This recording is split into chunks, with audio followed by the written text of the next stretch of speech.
السلام علیکم، میرا نام وقاص احمد ہے۔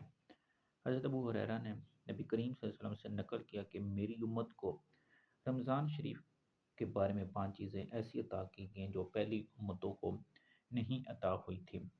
پہلی نمبر یہ ہے کہ ان کے منہ کی بدبو اللہ تعالیٰ کے نزدیک مشک سے زیادہ پسندیدہ ہے۔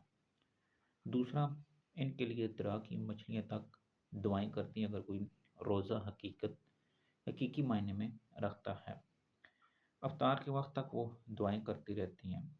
تیسری چیز، جنت ان کے لیے ہر روز آراستہ کی جاتی ہے۔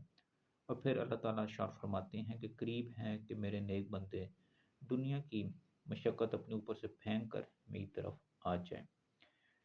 پانچویں چیز میں سرکش شیطان قید کر دیے جاتے ہیں تاکہ رمضان میں وہ ان برائیوں تک انسان نہ جا سکے جن کی طرف وہ غیر رمضان میں پہنچتا ہے۔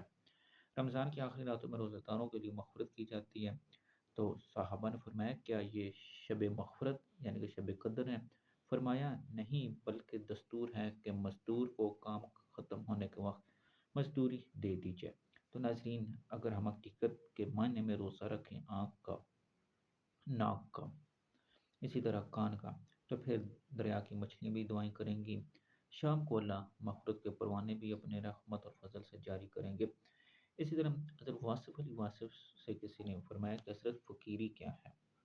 تو حضرت نے فرمایا کہ چیزیں موجود ہوں، جیسا کہ ایک روزہ دار صبح روزہ رکھتا ہے، نیت کرتا ہے، اور اس کے بعد دنیا کی تمام چیزیں اس کے سامنے موجود ہوتی ہیں لیکن وہ اللہ کے حکم سے اسے استعمال نہیں کرتا۔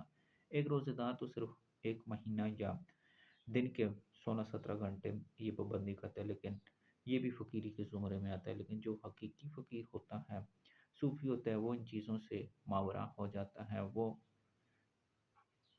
اتنی ہی چیزیں استعمال کرتا ہے جتنی اس کی ضرورت ہوتی ہے۔